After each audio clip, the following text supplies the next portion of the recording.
होली और होलिका दहन की कथा, इतिहास और मुहूर्त। प्राचीन पर्वों की यही सुंदरता है कि इनके पीछे छुपे पौराणिक राज हमें आकर्षित करते हैं। आइए जानें होली दहन का अभिप्राय और इतिहास। होलिका दहन का पर्व संदेश देता है कि ईश्वर अपने अनन्य भक्तों की रक्षा के लिए सदा उपस्थित रहते हैं।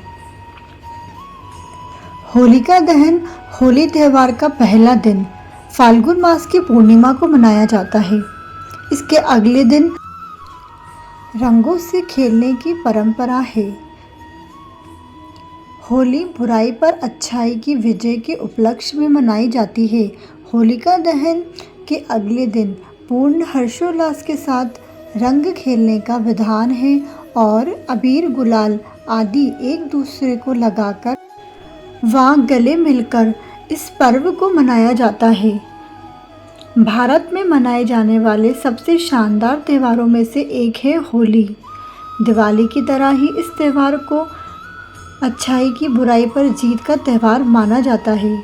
हिंदुओं के लिए होली का पौराणिक महत्व भी है।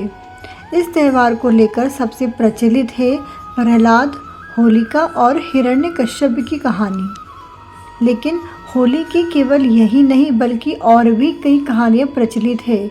वैष्णव परंपरा में होली को होलिका प्रहलाद की कहानी का प्रतीकात्मक सूत्र मानते हैं। होलिका दहन का शास्त्रों के अनुसार नियम। फाल्गुन शुक्ल अष्टमी से फाल्गुन पूर्णिमा तक होलाष्टक माना जाता है, जिसमें शुभ कार्य वर्जित रहते हैं। पूर्णिमा के दिन होलिका दहन किया जाता है। इसके लिए मुख्यतः दो नियम ध्यान में रखने चाहिए। पहला, उस दिन भद्रा ना हो और दूसरा, पूर्णिमा प्रदोष काल व्यापिनी होनी चाहिए। सरल शब्दों में कहे तो उस दिन सूर्यास्त के बाद 3 मुहूर्तों में पूर्णिमा तिथि होनी चाहिए। यहाँ है होलिका दहन का शुभ और मंगलमय मुहूर्त। आइए अब हम जानते हैं होलिका दहन की पौराणिक कथा। पुराणों के अनुसार दानवराज हिरण्यकश्यप ने जब देखा कि उसका पुत्र प्रहलाद सिवाय विष्णु भगवान के किसी अन्य को नहीं भजता, तो वहाँ क्रोध में उठा और अंततः उसने अपनी बहन होलिका को आदेश दिया कि वहाँ प्रहलाद को गोद में लेकर अग्नि में बैठ जाए। क्योंकि होलिका को वरदान प्राप्त था, उसे अग्नि नुकसान नहीं पहुंचा सकती। किंतु हुआ इसके ठीक विपरीत। होलिका जलकर भस्म हो गई और भक्त प्रहलाद को कुछ भी नहीं हुआ। इसी घटना की याद में इस दिन होलिका दहन करने का विधान है। होली का पर्व संदेश देता है कि इसी प्रकार ईश्वर अपने अनन्य भक्तों की रक्षा के लिए सदा उपस्थित रहते हैं। होली की केवल यही नहीं बल्कि और भी कई प्रचलित कहानियां हैं। कामदेव को किया था भस्म। होली की एक कहानी कामदेव की भी है। पार्वती माता शिव से विवाह करना चाहती थी, लेकिन तपस्या में लीन शिव का ध्यान उनकी तरफ नहीं गया। ऐसे में प्रेम के देवता कामदेव आगे आए और उन्होंने शिव पर पुष्पबाण चला दिया। तपस्या भंग होने से शिवजी को इतना क्रोध आया कि उन्होंने अपनी तीसरी आँख खोल दी और अपने क्रोध की अग्नि में कामदेव भस्म हो गए।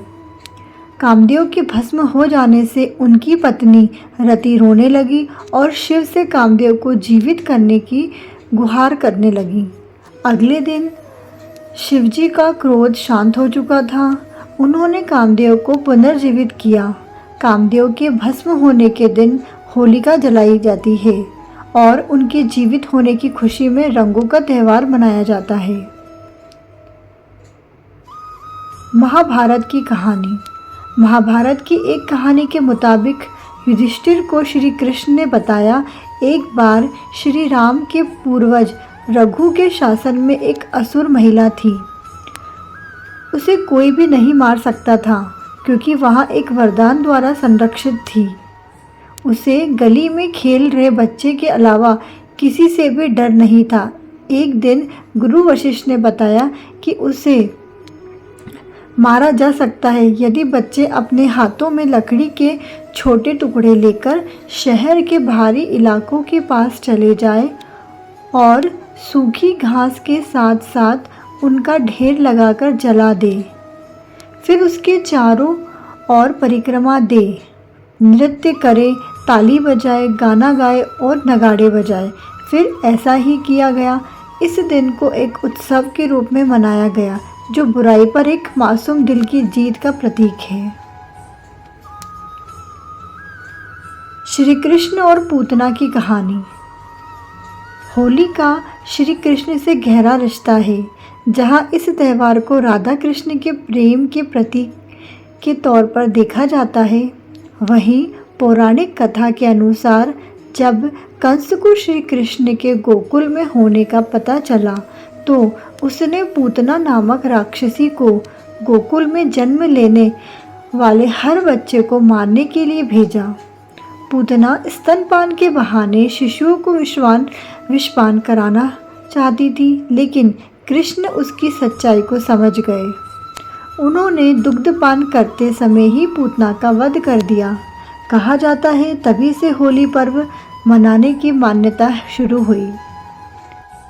होली पर भक्त प्रहलाद की कहानी। एक समय की बात है कि एक छोटा सा लड़का था जिसका नाम प्रहलाद था। वह भगवान में बहुत आस्था रखता था और भगवान विष्णु का बहुत बड़ा भक्त था।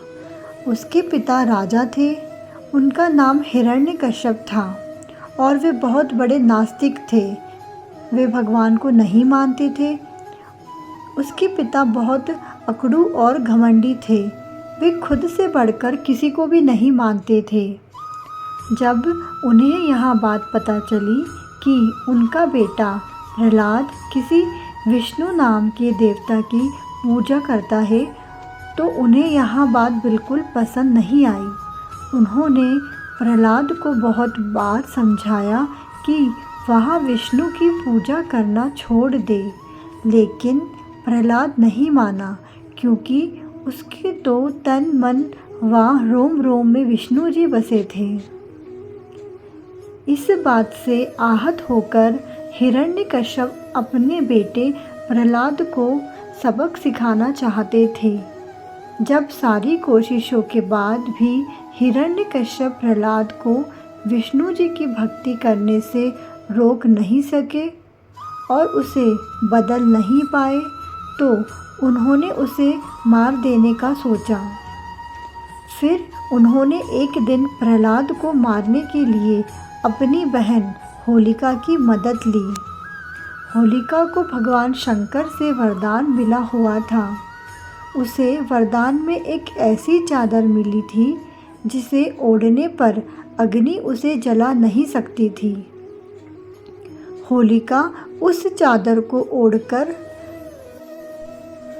और प्रहलाद को अपनी गोद में लेकर अग्नि में बैठ गई, लेकिन वह चादर उड़कर प्रहलाद के ऊपर आ गई और प्रहलाद की जगह होलिका ही जल गई। इस तरह हिरण्यकश्यप और होलिका के गलत इरादे पूरे नहीं हो पाए। तो दोस्तों, प्रहलाद की कहानी से हमें यह सीख मिलती है कि भक्ति में बड़ी शक्ति होती है। अगर आप बिना डरे भगवान में पूरा विश्वास बनाए रखेंगे तो वे आपकी हमेशा सहायता करेंगे और आपको हर मुश्किल से बाहर निकालेंगे। श्रीमन्नारायण नारायण हरि हरि, स्वामी नारायण नारायण हरि हरि, तेरी लीला सबसे न्यारी न्यारी, हरि हरि, श्रीमन्नारायण नारायण हरि हरि, स्वामी नारायण नारायण हरि हरि। इसी के साथ हमारी यह कहानी ख़त्म होती है। आपको यह वीडियो कैसी लगी है? अगर आपको ये वीडियो पसंद आई है तो वीडियो को लाइक एंड शेयर ज़रूर कीजिएगा और हमारे चैनल श्रीजी को सब्सक्राइब करना ना भूलें। मिलते हैं आपसे अगले वीडियो में, तब तक के लिए राधे राधे।